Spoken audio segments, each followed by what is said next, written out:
अस्सलाम वालेकुम व्यूअर्स, कैसे हैं आप सब लोग। पिछली कुछ वीडियोस में हमने जो है वो स्लोप को डिस्कस किया था, तो वहाँ पे हमने slope just as an overview लिया था। यहाँ पे मैं आपको थोड़ा सा डिटेल में आपको समझा दूँ कि स्लोप ऑफ लाइन क्या होती है। किसी भी ग्राफ में जब हम दो वेरिएबल्स का रिलेशनशिप चेक करते हैं तो वहाँ पे एक लाइन जो है वो ड्रॉ होती है, वो most of the time straight होती है या फिर वो जो है वो ज़िगज़ैग फॉर्म में या किसी भी तरह से वो जो है वो क्रिएट होती है, तो उसको हम स्लोप कहते हैं। स्ट्रेट लाइन का यहाँ पे हम डिफाइन कर रहे हैं। The slope of a straight line is the ratio of a vertical change to the horizontal change between any two points जो भी हमारे ग्राफ में मेंशन होंगे, तो उनके बीच में वर्टिकली और हॉरिजॉन्टली जो चेंज आ रहा है उसको हम डिवाइड करेंगे, तो हमारा जो है स्लोप डिफाइन होगा यहाँ पे।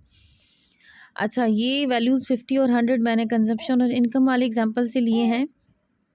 मैं यहाँ पे आपको एक्सप्लेन करूँ कि 50 हमारे यहाँ पे कंजप्शन है और 100 जो है वो हमारी इनकम है। ठीक है, तो 1/2 का यहाँ पे हमारा जो है वो स्लोप आ रहा है। 0.5 मतलब हमारा स्लोप बनेगा। इसको इस तरह से एक्सप्लेन कर रही हूँ कि ये देखें आप, 50 जो है हमारी प्लस में जा रहा है क्योंकि ये हमारा पॉजिटिव रिलेशनशिप शो कर रहा है। हमारा ग्राफ आपको याद हो, कंजप्शन और इनकम का जो था वो पॉजिटिव रिलेशनशिप शो कर रहा था, तो इसलिए हमारा स्लोप जो है वो पॉजिटिव बनेगा। By every 2 of increase the consumption will be increase by 1, मतलब 2% या $2 की इंक्रीमेंट ऑफ इनकम में हमारी $1 कंजप्शन बढ़ती जाएगी। ठीक है, और इसी तरह से अगर दो डॉलर इनकम जो है वो डिक्रीज़ हो रही है तो $1 हमारी कंजप्शन जो है वो डिक्रीज़ हो जाएगी। फिर नेगेटिव किस तरह से स्लोप बनेगा। नेगेटिव जो है वो दूसरी एग्जांपल थी जब हमारी इन्वर्स रिलेशनशिप जिसमें हम चेक कर रहे थे, तो उसमें हमारा जो स्लोप बनेगा वो नेगेटिव बनेगा। वहाँ से हमने वैल्यूज़ लिए हैं 10 जो हमारे नेगेटिव है। ठीक है, क्योंकि जब भी नेगेटिव स्लोप बनाएंगे तो हमारी जो वैल्यू होगी वो नेगेटिव में यहाँ पे होगी और आंसर हमारा नेगेटिव में ही आएगा। तो यहाँ पे स्लोप जो बन रहा है हमारा 2.5 बन रहा है, जो कि इनवर्स रिलेशनशिप शो कर रहा है। The value of slope is -2.5 shows that by lowering the price of tickets by 10 the top 4,000 people will be increases।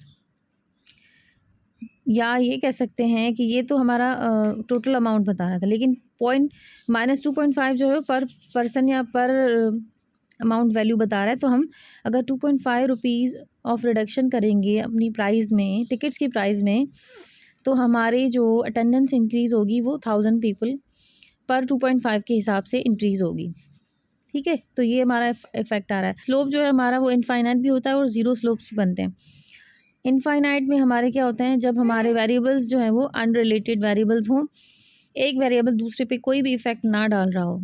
ये एग्जांपल देखें आप, इनफाइनाइट स्लोप की है जिसमें परचेज़ ऑफ वॉचेस है और परचेज़ ऑफ बनानास है।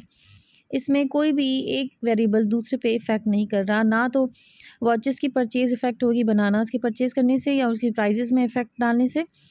ठीक है, ना ही बनानास पे कोई इफ़ेक्ट पड़ेगा वॉचेस की वजह से। इसी तरह से ज़ीरो स्लोप भी है कि कंजप्शन पे राइवोर्स रेट का कोई भी इफ़ेक्ट नहीं पड़ रहा। ठीक है,